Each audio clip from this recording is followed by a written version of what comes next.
So, consistent Consistent yung trend nyo. Dahil consistent yung trend, since you started the election surveys, nung lumabas na yung official lineup, ano yung nakikita mo talaga? What's driving this voter preferences?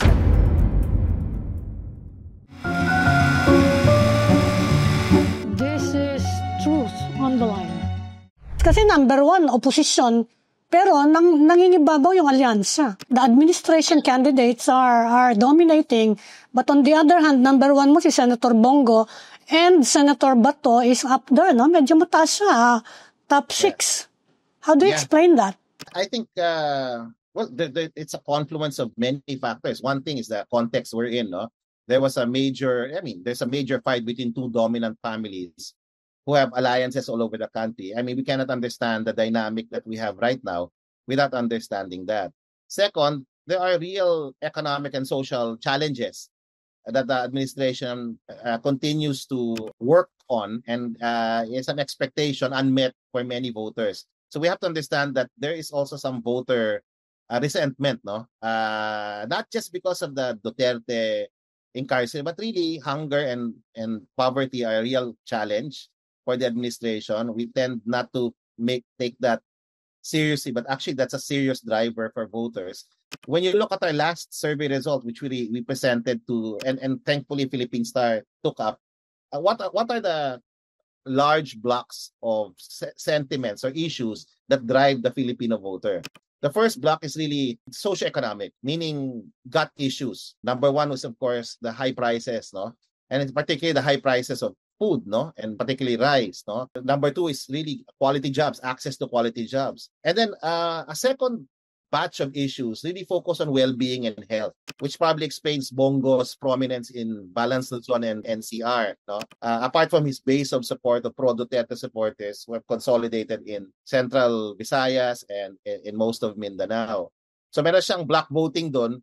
Then he's getting votes pa here. Not just from pro-Duterte people, Ma'am Ami, also from independents and even pro-Marcos supporters because of his performance, no, as a senator in the Malasakit Center. So we're seeing that. So first is socioeconomic issues are driving voter preferences. Number two, health and well-being. And third, you won't believe this, Ma'am Ami, it's now a big issue, or it's become a challenge. Peace and order. Drugs. Criminality is a core issue now for voters. So those three clusters of issues are driving voter sentiment, or may have been driving voter sentiment, that we're seeing the surveys and seeing in the dynamic of the election today. Pero in previous elections, hindi ba siya naging issue, peace and order? Di ba yan ang dahilan kung bakit nanalo nga si Duterte? Yeah, I know, but you would have thought na baka that has been cast aside, na it's not a big issue yung drugs, but actually whether we look at local surveys that we were accessible to, or we have done, or even national surveys, the one we just presented sa Philippine Star, which we gave to the media, now Philippine Star talked about, yung vote sentiments that are driving the 2025 voter preference, no? Nabigla kami na ang taas na naman ng peace and order, lalo na yung the fight against drugs. It's an issue for many Filipinos. Last point, and if you look at images, what's driving the elections, you won't be 18% of Filipinos would vote for a candidate who would have a strong, assertive stance on the West Philippine Sea. We say defending our territory. So 18% would vote for a candidate who would espouse that. Pero yun nga, because this election was never about issues, the candidates, only one candidate was able to distinguish himself, no? Si Senator Tolentino on that issue. Pero he's not doing as well as the others, no? Because nobody was identified as anti-West Philippine Sea. Nobody was branded that this whole campaign. So voters are still, as the fill-out rate is showing, fill-out rate ng ating survey on votes, no? Who they would vote out their preference for voting. Mababa yung fill-out rate natin. Siguro voters are still studying. Hopefully they'll be studying and they're still choosing. But what seems to be evident is name recall, popularity are still dominant drivers also of choice. Di ba there was an attempt by the administration to paint nga the pro-Duterte candidates as pro-China? And dyan na nga anti-Philippines when it comes to the West Philippine Sea. Hindi nag-work yung messaging na yun? That messaging is quite powerful. When you look at our sentiment, those issues that are driving, voters are clear. They will not vote for somebody who is pro-China on the West Philippine Sea, or who will not defend Philippine territory in the West Philippine Sea. But the problem is, it was only the president that articulated it. It was never really articulated very strongly by candidates in Alianza, and for practical, pragmatic reasons. Diba? Syempre, they want to be able to be, or they want to be able to get votes also in Mindanao, in the bailiwicks of the Dutertes, in Central Visayas. So they didn't want to isolate or alienate voters who had a different view, who would think that it's more an anti-Duterte stand than anything. So hindi na develop yung hindi na articulate na mabuti, at hindi na optimize no yung issue na yon. So nobody actually in this election was branded as anti-West Philippines, anti-Philippine position. Wala eh.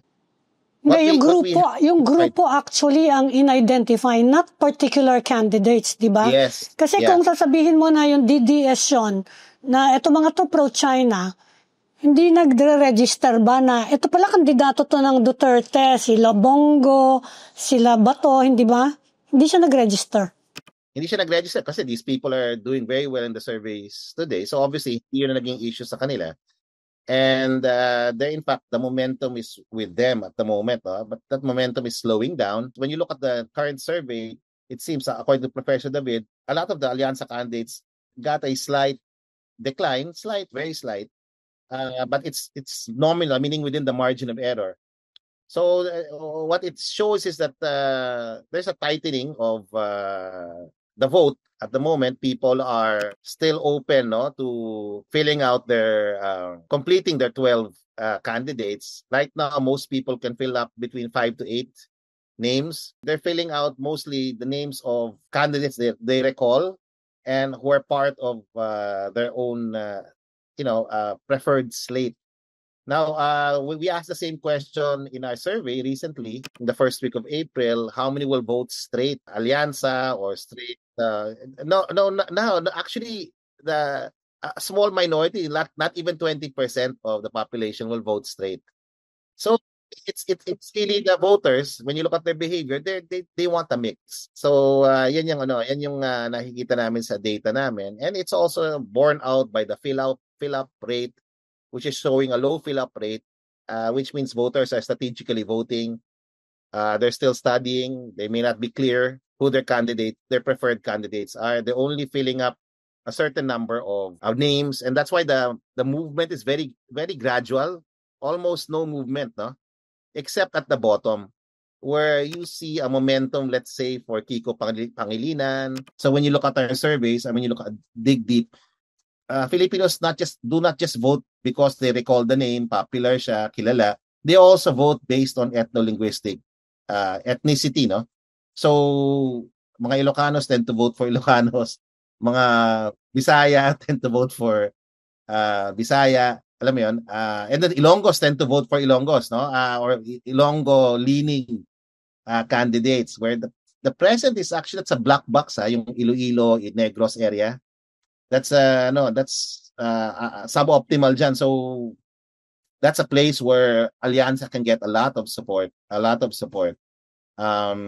And then now, because of Marcoleta coming in, we don't know how Iglesia is going to navigate.